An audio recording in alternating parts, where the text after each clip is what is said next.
Dakarun sojin Najeriya sun halaka 'yan ta'addan Boko Haram 12 a dajin Sambisa da ke jihar Borno da kuma wasu mahara a Zamfara da Katsina.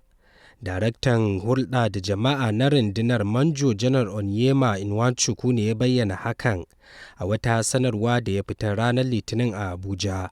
Inwachukwu ya ce sojojin sun yi galaba akan 'yan ta'addan a dajin Sambisa, inda suka kashe guda 8 a wani artabu da suka yi.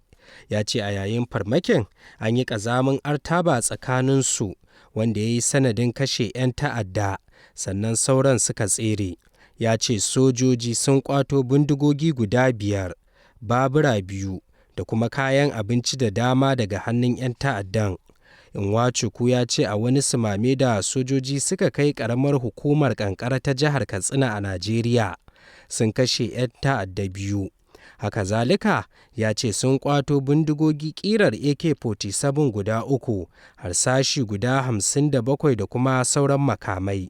Ya ƙara da cewa sojojin sun kuma ceto wani mutum tare da ƙone baburan 'yan ta'addan guda 2 da kuma ƙone sansaninsa a ƙaramar hukumar.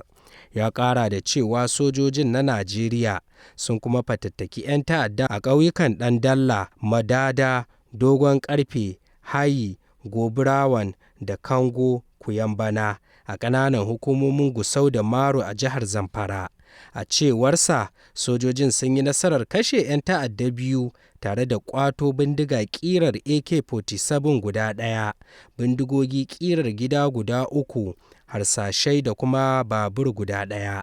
Har wa yau, Inwachukwu ya ce a ranar Lahadi, sojojin sun kai sumame tare da lalata masana'antar ƙera bindigogi ta 'yan ta'addan Biafra da ke yankin Ekoli Edda da Amagu Ofia a jihar Ebonyi da jihar Abia. A wani labarin kuwa daga ƙasar Habasha, wakilai daga gwamnatin ƙasar da kuma na yankin Tigray na 'yan tawaye sun fara zaman tattaunawa a Addis Ababa, babban birnin ƙasar, domin kawo ƙarshen tsaikon da ake samu wajen aiwatar da yarjejeniyar zaman lafiya.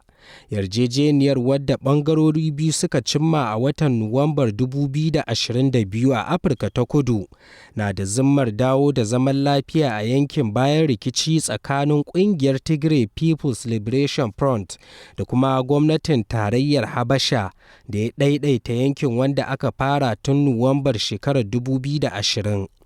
Matsaloli wajen aiwatar da yarjejeniyar ya janyo zaman fargaba, abin da ya sa ƙungiyar tarayyar Afirka shiga tsakani domin lalubo mafita. Yarjejeniyar ta amince da batun raba iko, samar da 'yancin gashin kai na yanki da iko da albarkatu, duka da zimmar warware yakin.